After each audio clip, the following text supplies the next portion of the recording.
Good morning once again from traveller story. আমরা কিন্তু আজকে যাচ্ছি Digha, one of the shortest possible long drive. Digha দেখো সবার কাছেই মোটামুটি যাওয়া আছে।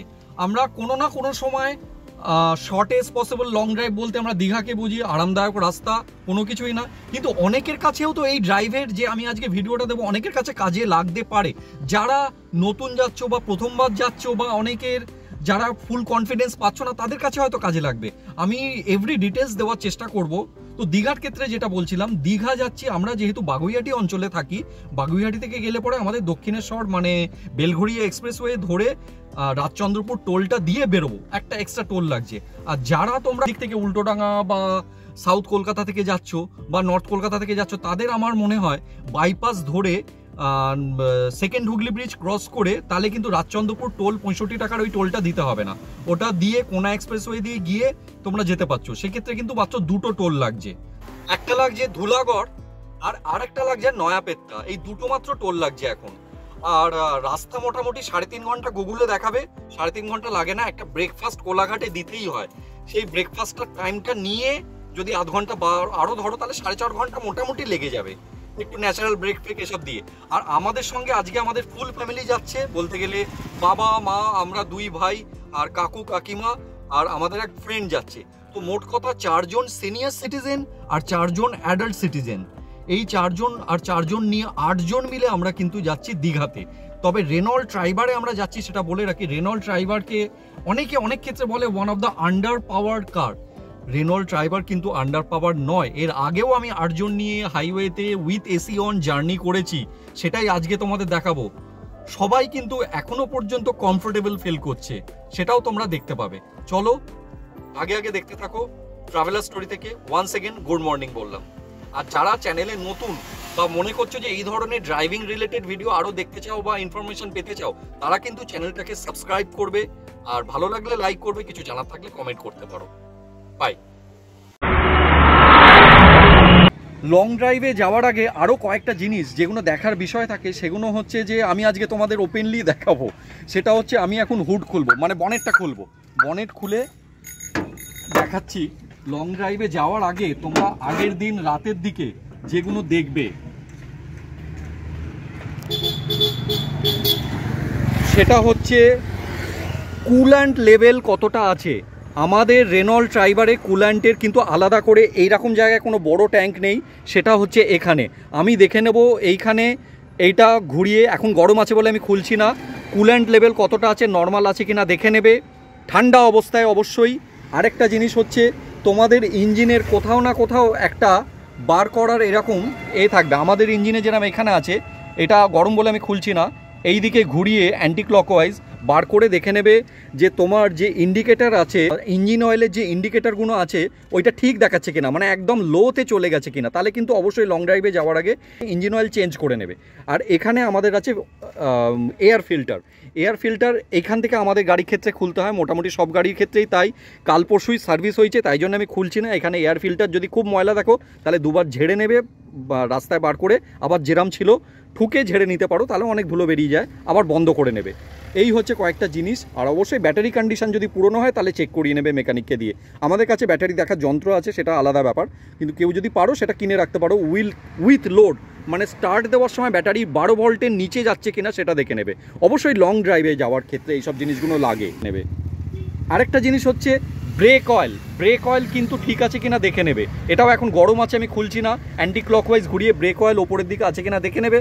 আর উইন্ডশিল্ড ওয়াশার শ্যাম্পু এখানে আছে কিনা দেখে নেবে, লেভেলটা ঠিক আছে কিনা। অনেক সময় ধুলো বালি এলে পরে ওয়াইপার চালাতে হয় লং ড্রাইভে গেলে, বৃষ্টি না হলেও। এই কয়েকটা জিনিস।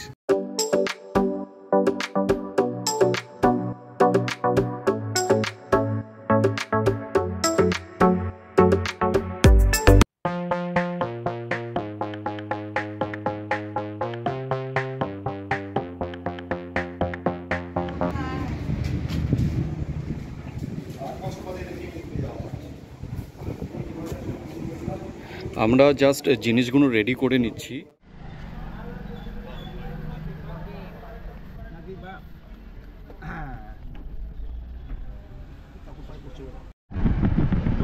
আমরা স্টার্ট করলাম তেঘরিয়া এরিয়া থেকে। তো অত্যন্ত চেনা রুট, বলার কিছু নেই। সেটা হচ্ছে দীঘা, মানে কলকাতা থেকে দীঘা। অনেকে হয়তো প্রথমবার যাচ্ছ, তাদের ক্ষেত্রে কাজে লাগবে ড্রাইভটা। আবার অনেকে রিক্যাপ করতে পারো, সেক্ষেত্রেও কাজে লাগবে। কলকাতা থেকে দীঘা এমন কিছু নয়, জাস্ট 200 কিলোমিটারের মতো, কিন্তু এই ড্রাইভটা এনজয়েবল আর রোড কন্ডিশনও খুব ভালো। চলো সঙ্গে থাকো, দেখতে থাকো ট্রাভেলার স্টোরি। আর যেতে যেতে আরও আমরা দেখাচ্ছি। আমরা কিন্তু ট্রাইবারে উঠেছি, ট্রাইবারে 8% অ্যাডাল্ট, সিনিয়র সিটিজেনও আছে, সেটাই দেখাবো। ট্রাইবার কিন্তু আন্ডার পাওয়ার্ড নয়, যেটা বলা হয়। আমরা আগেও উঠেছি, আমরা 3-4 বছর ধরে ট্রাইবার ইউজ করছি, তো সেটাই তোমাদের দেখাবো। এসি অন করে দীঘা যাচ্ছি 8 জন মিলে, তো কেউই আনকমফোর্টেবল ফিল করছে না। আর লাস্টের দিকেও তোমাদের জার্নি শেষ করার সময়তেও দেখাবো। এখন আছি চেনার পার্ক মোড়, পেট্রোল নিয়ে নেবো সবার আগে।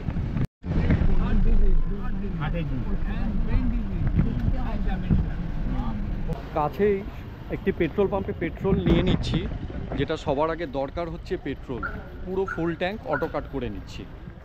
আর এক্ষেত্রে আমি তো মনে করি পার্সোনালি ভারত পেট্রোলিয়ামের যে পাম্পগুলো আছে, কিছুটা হলেও আমার যেন মনে শান্তি পাই পেট্রোল ভরে। আর যেহেতু 8 জন আছি, সেই জন্যে কিন্তু আজকে এয়ার প্রেশার আমার গাড়িতে 35 PSI করে দিতে বলা হয়েছে। তো এক্ষেত্রে কিন্তু আমি যেটা অ্যাজ পার এক্সপিরিয়েন্স অনেকের কাছ থেকে শুনেছি বা আমি মেনটেন করি, সেটা আমি 37 কি 38 রাখবো। কেননা 8 জন আছে আর মোর দ্যান লাগেজ ক্যারি করা হচ্ছে, রেকমেন্ডেড তার চেয়ে বেশি আছে। কেননা রুফটপে কেরিয়ার আছে আর 7%-এর বদলে 8 জন যাচ্ছি। তারপরে এর আগে আমি দার্জিলিং গেছি বা অন্যান্য জায়গাতেও গেছি, ট্রাইবার কোনোদিনও আন্ডার পাওয়ার আমি ফিল করিনি, তবে ফুয়েল কনজামশনটা একটু বেশি হয়।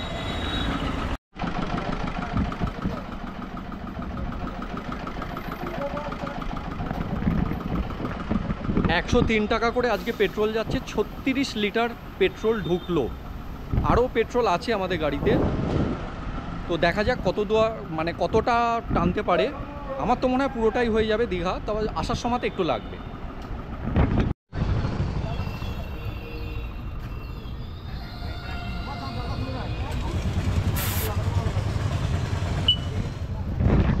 অনেকে হয়তো আমাকে সাপোর্ট করবে না বা বলতে পারে যে 35 করে কেন রাখছো না।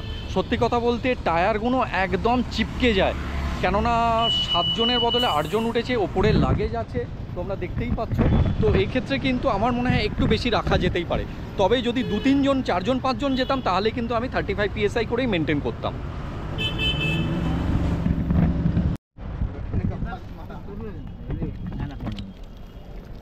পিছনে 3 জন, মিডিলে 3 জন আর সামনে 2 জন।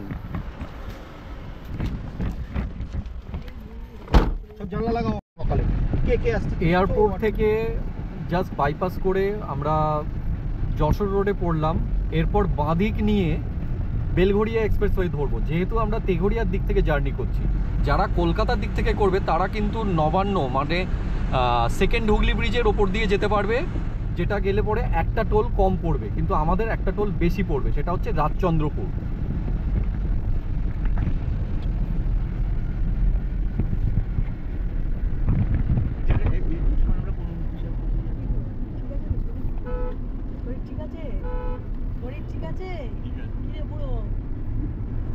অনেকজন সিনিয়র সিটিজেন আছে, কিন্তু আমাদের কোনো অসুবিধে নেই, সবাই কমফোর্টেবলি যাচ্ছি।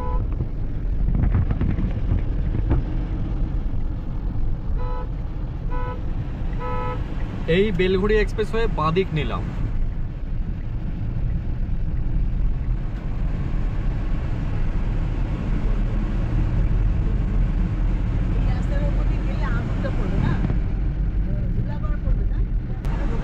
আমার আগের যে অ্যাকশন ক্যামটা ছিল সেটা গোপ্রোর আগে ছিল এসজে ক্যাম। এসজে ক্যামে কিন্তু একটা ড্রাইভিং মোড আছে, সেটা আমি এখানে রেখে দিয়েছি, যার জন্য আমাকে কোনো ড্যাশ ক্যাম কিন্তু কিনতে হলো না, এটা কাজে লেগে যাচ্ছে। ড্রাইভিং মোড মানে যখনই ইগনিশন অন করা হবে তখনই কিন্তু রেকর্ডিং হতে শুরু করবে।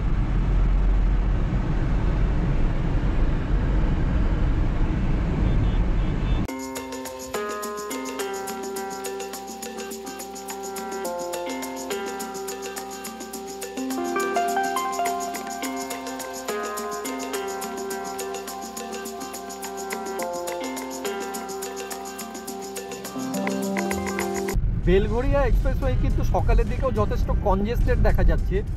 তো এটা আপাতত যেহেতু মানে হাইওয়ে সেরকম দলে তো পড়ে না, যদিও এক্সপ্রেসওয়ে বলা হয়, তো এক্সপ্রেসওয়ে কোনোভাবেই কোনো কিছুই চিহ্ন নেই। সকালের দিকে যথেষ্ট কনজেস্টেড ট্রাফিক। একটু এগিয়ে গিয়ে আমরা হাইওয়েটা পাবো, তখন ভালো স্পিড ধরা যাবে। কিন্তু যেহেতু ছাতের ওপরে মানে মাথার উপরে লাগেজ আছে, তো এক্ষেত্রে আজকে আমাদের স্পিডটা কিন্তু মোটামুটি 90-র নিচেই রাখতে হবে।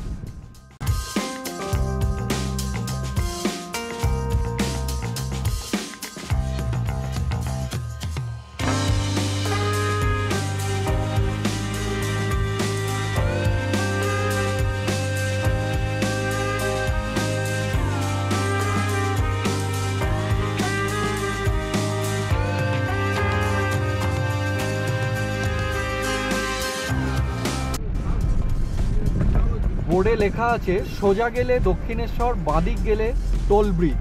আমরা নিচ্ছি বাঁদিক।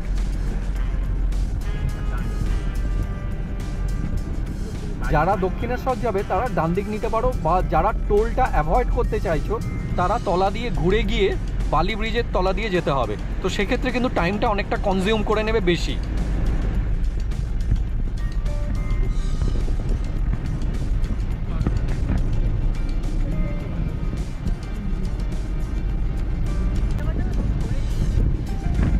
সত্যি এই ধরনের রাস্তাগুলো কিন্তু কলকাতার গর্ব বলতে গেলে, বা এই ফ্লাইওভার আগে আমাদের ছোটোবেলায় কিন্তু অনেক স্ট্রাগল করতে হতো। সেই দিক থেকে দেখতে গেলে কিন্তু এই জিনিসগুলো এখন আর করতে হয় না। নিশ্চয়ই উন্নতি হচ্ছে, কিছু জায়গায় এখনও বাকি আছে, তো চলছে।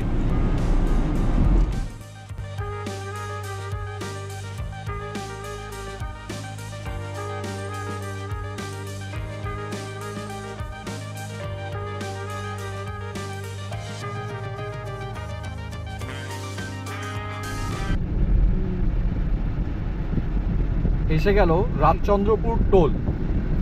এই টোলটা ক্রস করার পর বাঁদিক নিতে হবে।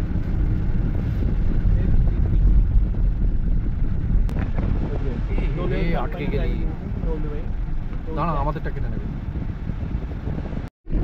ব্যাংকে অ্যাকাউন্ট করে, হ্যাঁ, এবার ওয়ালেটে যেরকম প্রিপেড আগে থেকে টাকা ভরে রাখতে হয়। সোজা গেলে দুর্গাপুর এক্সপ্রেসওয়ে, বাঁদিক গেলে কিন্তু দীঘা, খড়গপুর, পুরী। তো সুতরাং একটুখানি টোলটা ক্রস করার পরেই উইদিন 1 কিলোমিটারের মধ্যেই বাঁদিক দেওয়া আছে, লেখাই আছে ফর খড়গপুর বাঁদিক নিচ্ছি টোল রোড, আর ফর দিল্লি ডান দিক। ডান দিক নিলে শক্তিগড় এই সব রাস্তাগুলো। আমরা কিন্তু বাঁদিক নিলাম।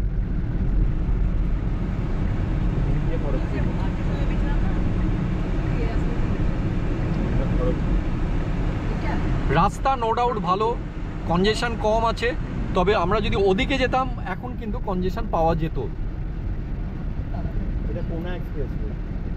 না।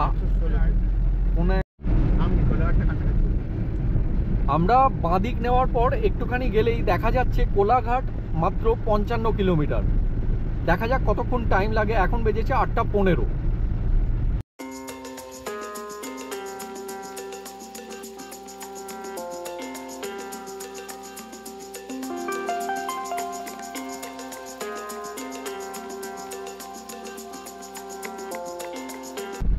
নবান্ন সাঁতরাগাছি যেতে গেলে বাঁদিক, আমরা যাচ্ছি সোজা।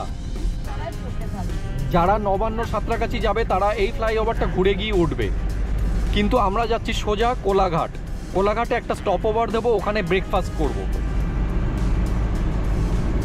রাস্তা কিন্তু খুব ভালো।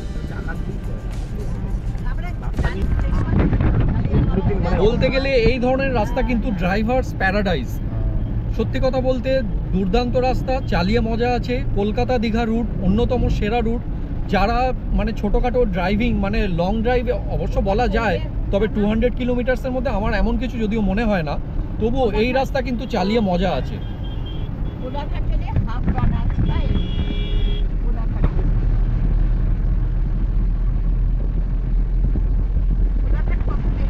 বেশিক্ষণ নেই, মিনিট 15। ধুলাগড় আসছে বাঁদিকে আন্দুল। আর ধুলাগড় টোলটা আসার আগে ছোট্ট একটা সিগন্যাল থাকে, যেখানে টোলে যাতে জ্যাম হবে না তার আগে আটকানো হয়। তো এই জায়গাটা একটুখানি কনজেশন, তারপরেই ধুলাগড় টোলটা।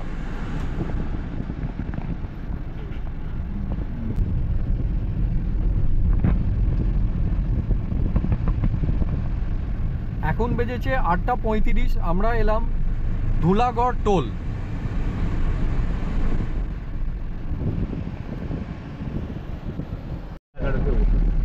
উঠে গেল মানেই আমার কেটে নিয়েছে। ঝাড়খণ্ডের বর্ডার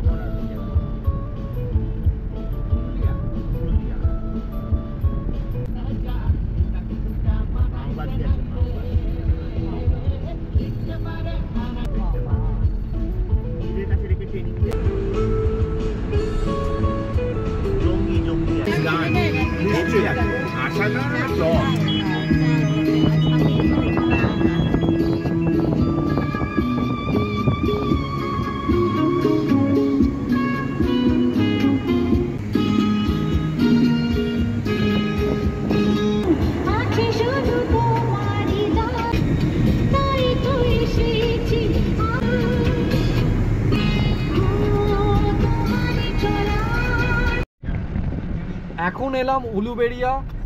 উলুবেড়িয়াতে জাস্ট একটা ছোট সিগন্যাল পড়েছে, তো এটা জাস্ট মানে 30 সেকেন্ডের মতো, তারপরে আবার ফাঁকা রাস্তা পাবো।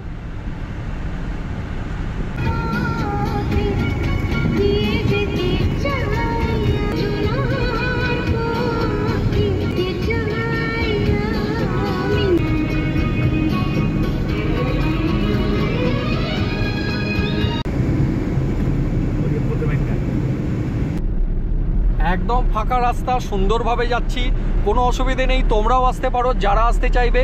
দীঘা অনেক সময় ভিডিও দেখা লাগে না, তবুও অনেকে ফার্স্ট টাইমার থাকে, তাদের জন্য এই ভিডিওটা বানালাম। তাদের কিন্তু অনেক কাজে আসবে আশা করছি। সোজা রাস্তা, কোলাঘাট আসবে, কোলাঘাটে স্টপ দেবে, কোলাঘাট থেকে বাঁ দিক নেবে।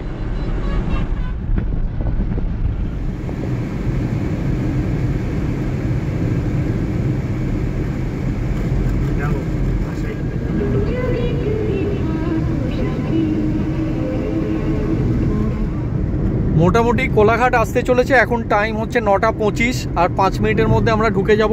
9:30 এক্সপেক্ট করেছিলাম, 9:30তেই পৌঁছচ্ছি। আর এখনো পর্যন্ত মাইলেজ কিন্তু অবটেন করেছি 14.8। গাড়িতে 8 জন আছে, 8 জন নিয়ে 14.8 রেনল্ট ট্রাইবার।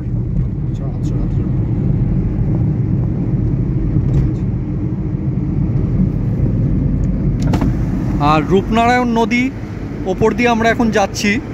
সাইডে এই দীঘা যাওয়ার সেই রেল লাইন, মাঝে মধ্যেই ট্রেন দেখা যায়।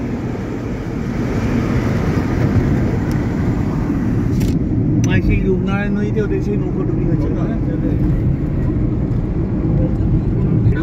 এই ব্রিজটা থেকে নামার পরেই বাঁদিকে কিন্তু অনেকগুলো ধাবা দেখা যায়। যে কোনো একটা ধাবাতে আপনারা গাড়ি থামিয়ে খাওয়া দাওয়া করে নিতে পারেন।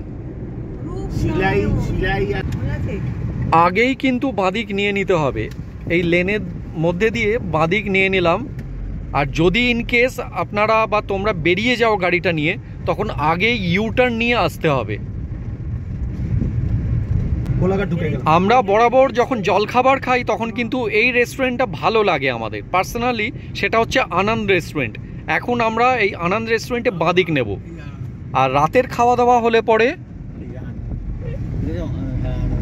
সেটা হচ্ছে নিউ তারামা হোটেল। এটা আমাদের পার্সোনাল মতামত বললাম। আনন্দ রেস্টুরেন্টসে কিন্তু পার্কিংয়ের স্পেসটাও প্রচুর আছে, যার জন্য আমরা প্রেফার করি সকালবেলার দিকে। ইভেন পুরী যাওয়ার সময়তেও জলখাবার হলে এখানেই আমরা গাড়িটা দাঁড় করাই। তো মোটের ওপর ভালো, খাবার দাবারের স্ট্যান্ডার্ডও ভালো, কোয়ালিটিও ভালো, সব কিছু ভালো। আর আমাদের গাড়িটা রেখেছি সাইডে।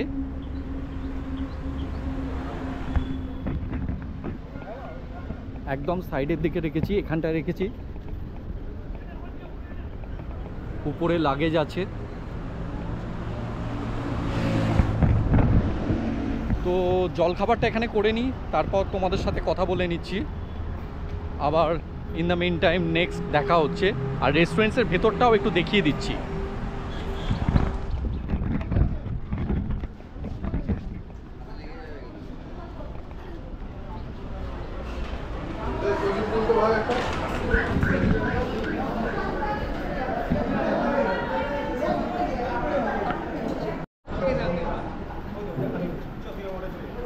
কি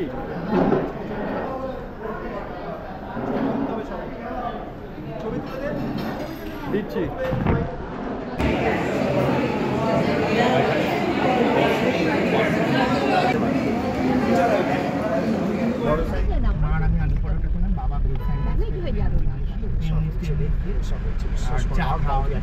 হোটেল থেকে রেস্টুরেন্ট থেকে বেরিয়ে আমরা বাদিক নিয়ে যে সাবলেনটা আছে বা বাইলেন আছে সেটা দিয়ে যাচ্ছি। এটা থেকে ডান দিকে বড় রাস্তায় নেব, নিয়েই বাদিক নিতে হবে। সোজা গেলে কিন্তু পুরীর রাস্তা, খড়গপুরের রাস্তা বা বালাসোরের রাস্তা, আমরা বাদিক নেব। এটা একটা মেজর ইন্টারসেকশন। এই রাস্তাটা কিন্তু একদম স্কিপ করবে না যারা নতুন, যারা পুরনো তাদের পক্ষে কোনো ব্যাপার না মনে রাখা।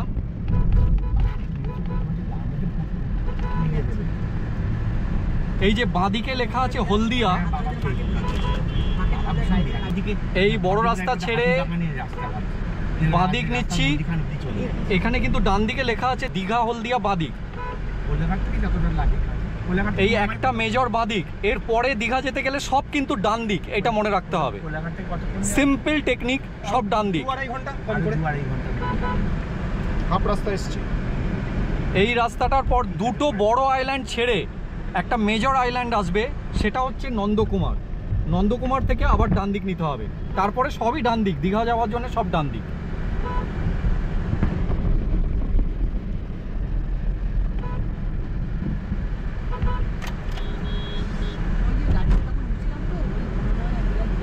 দীঘা যাওয়ার রাস্তা কিন্তু মোটামুটি খুবই ভালো, সেটা এখনো দেখা যাচ্ছে। আমরা নন্দকুমারের দিকে যাচ্ছি, রোড কিন্তু দুর্দান্ত। তোমরা সামনেটা দেখলেই সেটা দেখতে পাবে। একদম ফাঁকা রাস্তা, গাড়ির মাথার উপরে মালপত্র আছে বলে 70-75-এ ক্রুজ করছি। আর 8 জন নিয়ে রেনল্ট ড্রাইভারে মাইলেজ কিন্তু আমার তুলনায় আমি যথেষ্ট পাচ্ছি। সেটা হচ্ছে এই মুহূর্তে 14.8 দেখাচ্ছে, কিন্তু এটাই যখন 90-100-এ ক্রুজ করি তখন কিন্তু 12 বা 13-তে নেমে যায়, যদি 8 জন থাকে। আর 2-3 জন 4-5 জনে সেটা ম্যাটার করে না। একটা ক্রসিং এলাম, রাম তারক, অদ্ভুত ধরনের সব নাম। দেখতে দেখতে যাচ্ছি আমরা।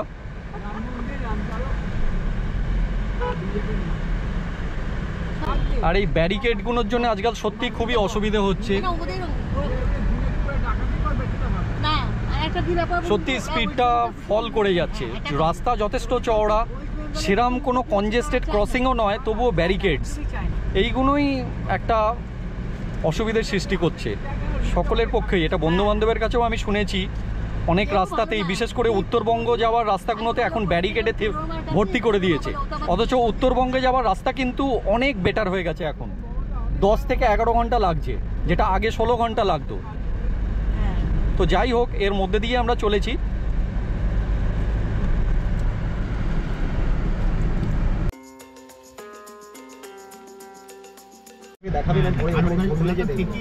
এই টোলটার নাম হচ্ছে সোনে পেতিয়া টোল। এখানে মোটামুটি ওই 90-100 টাকার মতো পড়ে। তো এই টোলটা 3-4 বছর আগেও ছিল না, এটা নতুন শুরু হয়েছে। 3-4 বছর ধরে চলছে, তার আগে ছিল না, আন্ডার কনস্ট্রাকশন ছিল। সামনের গাড়িটা একটু দেরিতে রিড করলো, এবার আমরা এগোবো। দেখি আমাদেরটা কতক্ষণে ছাড়ে।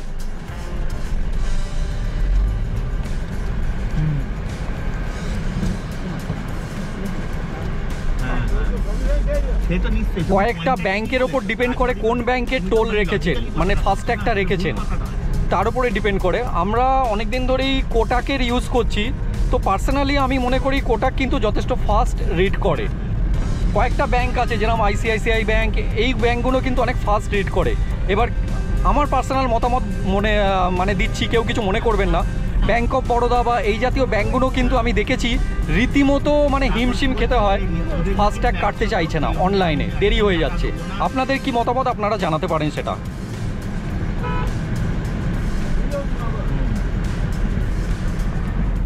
আর রিসেন্টলি তো অনেকের পেটিএম ছিল, পেটিএম ফাস্ট্যাগ কিন্তু এখন তুলে নেওয়া হয়েছে। তো সেটা আমি শুনলাম যেটা অ্যাক্সিস ব্যাংকের সঙ্গে ওরা টাই আপ করেছে, অ্যাক্সিস ব্যাংক থেকে টাকাটা কাটছে।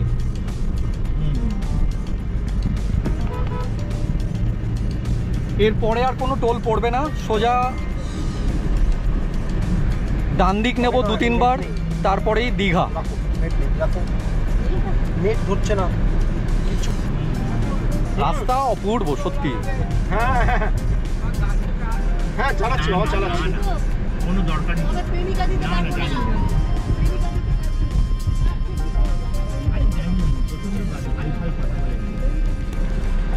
ডান দিকে পাঁশকুড়া, বাঁ দিকে তমলুক, সোজা হলদিয়া। আমাদের কিন্তু মানে হলদিয়ার মানে যেটা দেখাচ্ছে সোজাই যেতে হবে। এই ক্রসিংটাও ছাড়তে হবে, সোজা হলদিয়া। হ্যাঁ হ্যাঁ, তখন এসব হাইওয়ে বোধহয় ছিল না, তাই না? তুমি তো অ্যাম্বাসেডর নিয়ে যেতে, তুমি বোধহয় চালিয়ে যেতে এই রাস্তা দিয়ে, তাই না?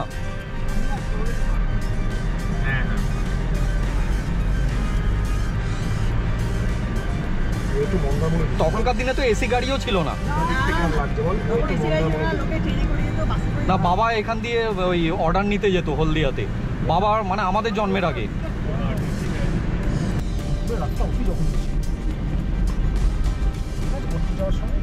হ্যাঁ, ওই 200 কিলোমিটার যেতে অবস্থা খারাপ করে দিচ্ছে।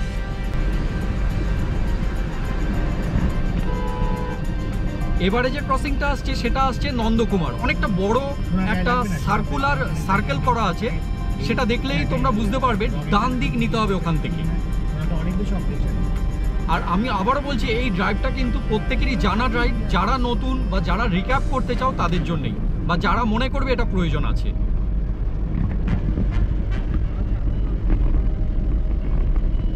এখনো আছে, তোমার 2 ঘন্টা রাস্তা আছে। আমরা কিন্তু নন্দকুমার এসে গেলাম। একটা বড় আইল্যান্ড, দেখলেই বোঝা যাবে খুব বড় আইল্যান্ড।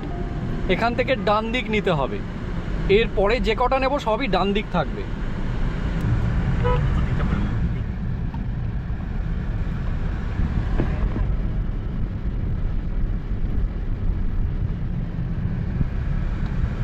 সোজা বাঁ দিক গেলে হলদিয়া, আমরা যাচ্ছি ডান দিক।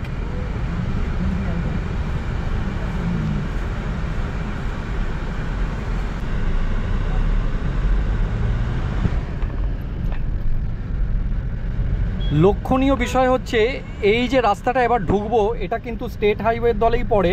তো এটা কিন্তু এখান থেকে ডিভাইডার থাকবে না। এইখান থেকে দীঘা যাওয়ার রিস্কি রাস্তা শুরু হলো। যদি সাবধানে চালান তাহলে কোনো ব্যাপার নয়। এখান থেকে স্টেট বাসগুলো মোটামুটি গায়ের ওপরে উঠে আসে। তো এটা যারা এক্সপিরিয়েন্স আছে তারা জানে, সোজাসুজি লাইনে থেকে কোনো রকম প্যানিক না করে চালালেই হলো। আর এখান থেকে চাইলে হাই স্পিডেও তোলা যায়, যদিও আমাদের গাড়ির মাথায় মাল আছে বলে আমরা এখন তুলছি না।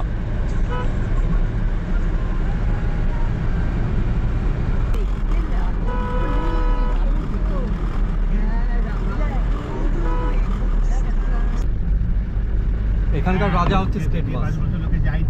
হ্যাঁ, এদের রেলা হচ্ছে এই রাস্তায়, পুরো তোকে রাস্তায় নামিয়ে দেবে একদম যদি একটু। এটা কি চূর্ণি?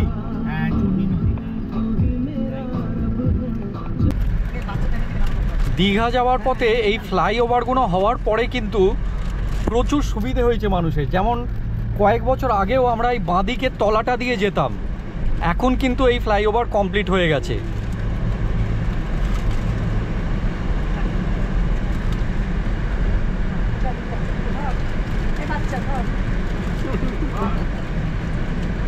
এই রাস্তায় যে কেউ জোরে চালিয়ে যেতেই পারে, টাইমও বাঁচবে, কিন্তু মাইলেজটা সেক্ষেত্রে নষ্ট হয়ে যাবে।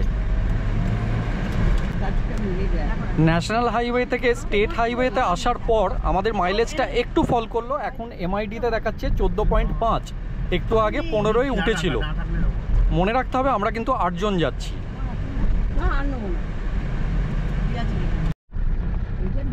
বাঁদিকে নন্দীগ্রাম, আমরা ফ্লাইওভার দিয়ে বেরিয়ে যাচ্ছি। এখন কিন্তু এই সব ফ্লাইওভারগুলো হওয়ার পর খুব ফাস্ট হয়ে গেছে জার্নিটা। আমার এখনো মনে আছে 2019 সালেও কিন্তু এই ফ্লাইওভার হয়নি।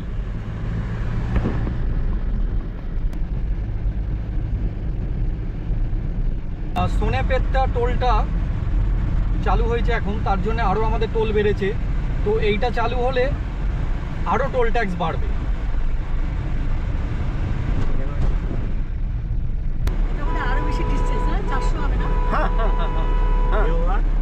হ্যাঁ ঠিকই বলেছো কাকা।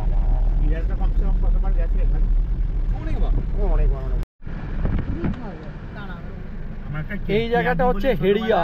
হেড়িয়াটায় কিন্তু জ্যাম হয়, মানে মোটামুটি এখানে 10 মিনিট মতো যায়। আর এই রাস্তাগুলো ক্রস করার পর কিছু ডাবের দোকান দেখা যায় বাঁদিকে। ওইখানে চাইলে আপনারা ডাব খেয়ে নিতে পারেন বা রিফ্রেশমেন্ট করে নিতে পারেন জাস্ট এটা ক্রস করার পর। তবে এখানে কিন্তু 10 মিনিট সময় নষ্ট হয়, যেহেতু জায়গাটা ন্যারো আর বোথ ওয়ে ট্রাফিক।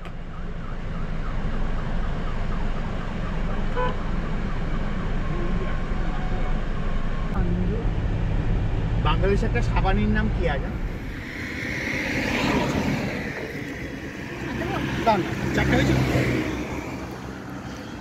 গাড়িটা দাঁড় করালাম, কিছুটা রিফ্রেশমেন্ট করে নিচ্ছি, ডাব খেয়ে নিচ্ছি সাইডে।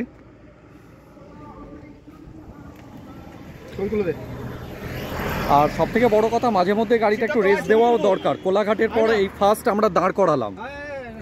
তো মোটামুটি রাস্তাঘাট ভালোই দেখছি, পরিষ্কার পরিচ্ছন্ন।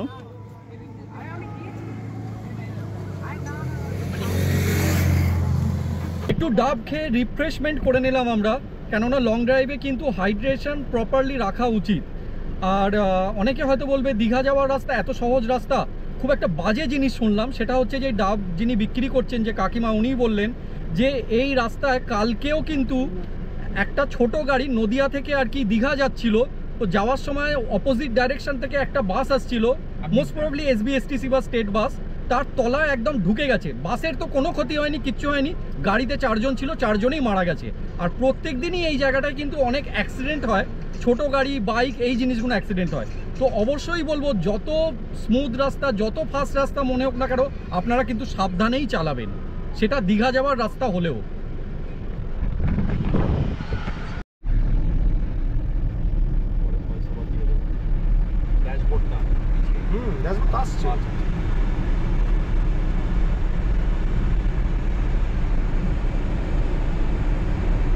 তাও তুমি এই বেঙ্গলের মধ্যে আছো বলে এসে গেছি কন্টাই মোড়। কন্টাই থেকে কিন্তু ডান দিকে নিতে হবে, যেটা হচ্ছে কন্টাই বাইপাস। সোজা গেলে কন্টাই শহরে ঢুকে যাচ্ছে, আর আমরা ডান দিক নিচ্ছি কন্টাই বাইপাস। এই বাইপাসটা সোজা গিয়ে যেখানে ঠেকছে সেখান থেকে আবার ডান দিক নিতে হবে, তারপর দীঘা। মানে আগে মন্দারমণি, তারপর দীঘা। ব্যাপারটা যতটা তাড়াতাড়ি বলছি ততটা নয়, কিন্তু সময় লাগবে। এটা কন্টাই মোড়। সিগন্যাল আছে, রাইট ডান দিকে যাবে তো সিগন্যাল দিচ্ছে। তুমি পারলে ঘুমিয়ে নাও, ঘুমিয়ে নাও, ভালো লাগে। বারবার যেটা বলবো, এই রাস্তায় কিন্তু সাবধানে চালাবে, সাবধানের কোনো মান নেই। তবে একেবারে আস্তে চালানোর কথা বলছি না, নিজের মতো চালাবে।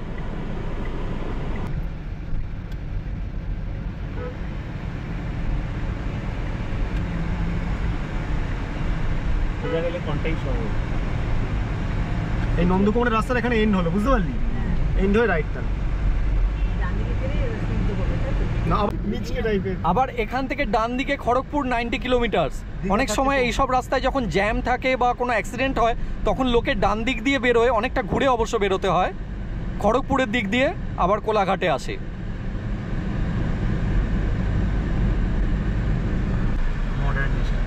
এটা কন্টাই মোড়, একদম সোজা যাব। এটাতে কিন্তু ডান দিক নিলে কিন্তু একেবারে খড়গপুরের দিকে, এটা নেবে না। একদম সোজা গিয়ে যেখানে নাক বরাবর রাস্তা টি এর মতো হয়ে যাচ্ছে, বাঁদিকে আবার কন্টাই ঢুকছে, ডান দিকে দীঘা যাচ্ছে।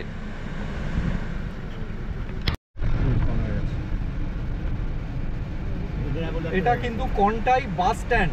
বাঁদিকে, বাঁদিকটায় যত বাস দূরপাল্লার তারা এখান থেকেই ছাড়ে। কন্টাই শহর,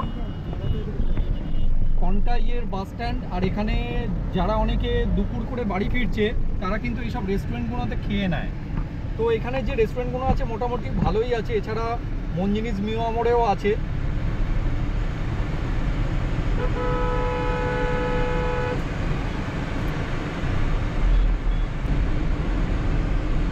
দীঘা ডান দিকে।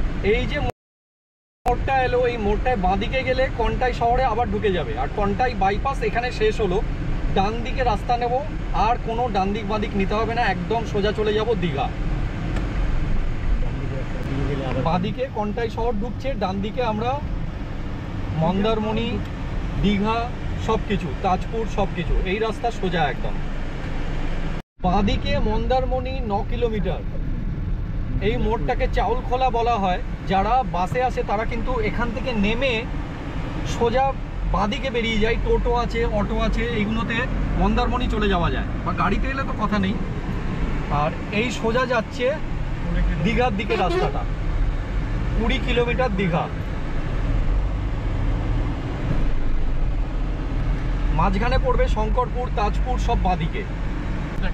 এখানে কিন্তু ওভারটেকিং এর অপশনটা খুব কমে যায়, কেননা রাস্তাটা চাউলখোলা থেকে সরু হয়ে যায়। আর এখানকার রাজা হচ্ছে এই যে যাচ্ছে SBSTC।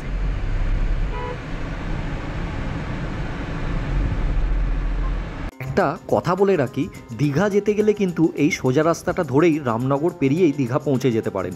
কিন্তু এখন এই মুহূর্তে মোস্ট পপুলার হচ্ছে এই নিউ মেরিন ড্রাইভ রোড। এই নিউ মেরিন ড্রাইভ রোড দিয়ে যদি দীঘা যান তাহলে তাজপুর থেকে বাঁদিক নেবেন অথবা মন্দারমণি থেকে বাঁদিক নেবেন।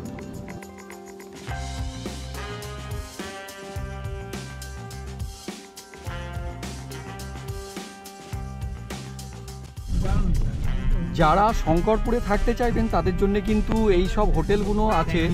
আর এই বাঁদিকে পার্কিং আছে, পার্কিংয়ের সাইডেই পার্কিংয়ের সাইডে কিন্তু বিচটাও তৈরি হয়েছে। হোটেল বেলা নিবাস।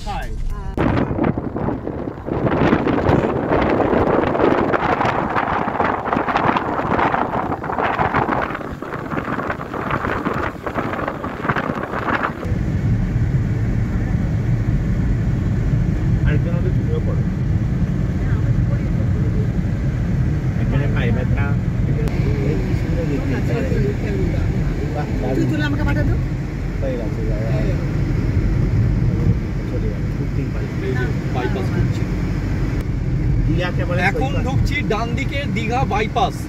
আমরা ওল্ড দীঘায় যাচ্ছি না, আমরা বাইপাস ধরলাম, তোর ডান দিক নিচ্ছি।